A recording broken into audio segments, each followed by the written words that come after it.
Hello, everyone. Welcome. I'm so excited that you're here. Today, we are talking all about planning for your most creative year yet. And we are so excited to have you here, Meander. We have so many fun things planned this year. And we're excited to support you in every way that we can in exploring and growing your creativity in whatever way you want to. And so today, that's what we're going to be diving into. All right. For those of you who are new here, I know we will have some new faces here. Welcome. We're delighted that you're here. Here in Meander, we have lots of pre-recorded classes, but we also have some really fun live classes. My name is Shannon Brinkley. I'm a quilt and fabric designer and founder of Meander, and so excited to have you. So let's dive in. Hopefully you have a journal and a pen or just some paper to write down on, because we're going to go through kind of a process to help you really work through how you want your year to look creatively, how you can set yourself up really to have a lot of space for creative exploration and growth for yourself this year. So go grab some paper if you don't have some already. And I'd love to first start out with the question, when you think about the year ahead, how do you want to feel? Don't worry, we're going to get into some practical stuff in just a little bit, but let's start a little bit more big picture with how do you want to feel this coming year? Do you want to feel, so start journaling. Do you want to feel really inspired?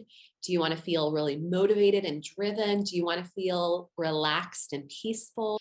Do you want to feel really productive? Do you want to feel really creative? Do you want to feel connected to others? Do you want to feel healthy? Do you want to feel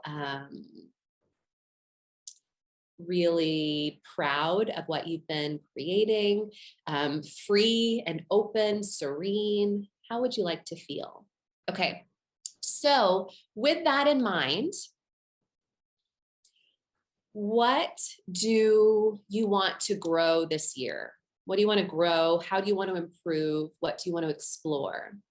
So this might be specifically within quilting, like I really want to master color and feel really comfortable and confident with my color skills, or I want to get a lot better with my quilting skills so I don't have to send all of my quilts to the long arm. I can quilt some of the things myself confidently. I want to just improve my craftsmanship with applique, or I want to start designing some of my own quilts. I want to really explore what my style as a quilter is.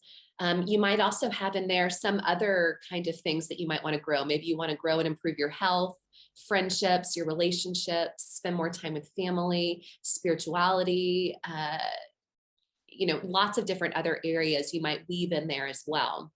So just jot down some of the things that you want to grow, that you want to improve. Now, I'd love you to think about what are all the things that might get in your way of all of these lovely dreams and plans and wishes? Okay. Is it possibly you have too much on your plate? You are overcommitted. Maybe you're not necessarily making time for quilting because you're always finding something else to do. What are some of the things that might get in your way of all of these plans?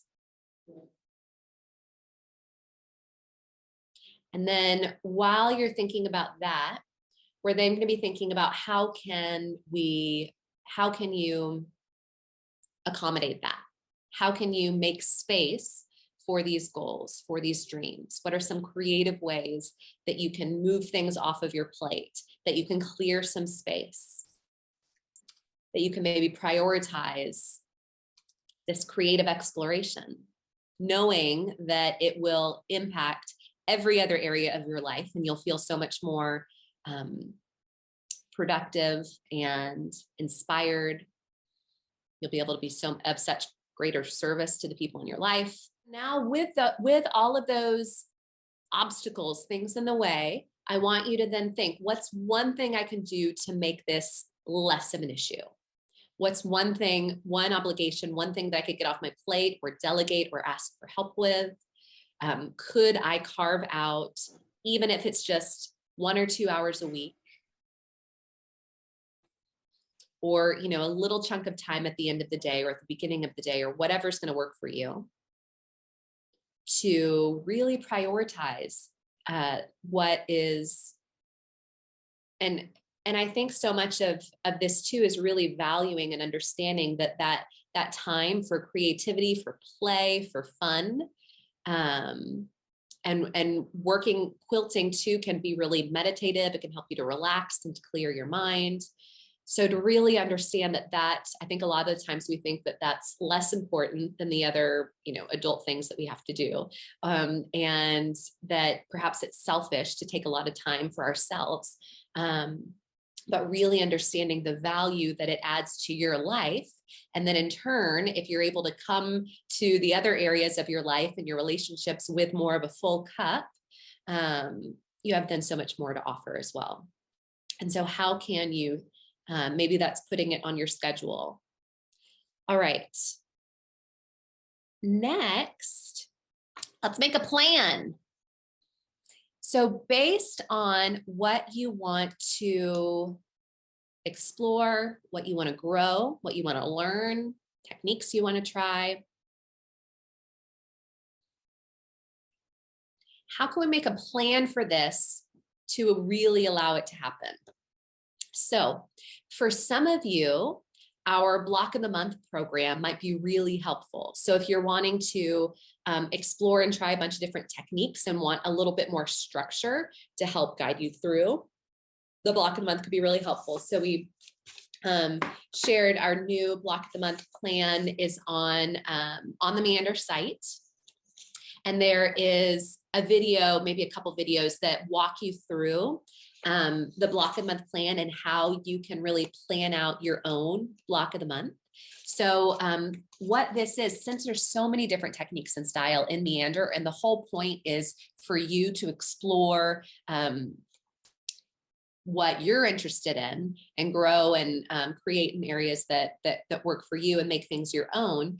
The Block of the Month isn't just a prescriptive thing that's going to be the same for everybody. So we've structured it in a way that will really allow you to make it your own. Okay. So this is a really good option, especially for those of you who are wanting to really improve in a certain area, or just generally have fun and explore. You could also use this just as a guide for planning what techniques you want to explore in Meander. So maybe you don't want to necessarily make a whole quilt that's a block for each technique, but you just want to try out a bunch of different ones and hop around.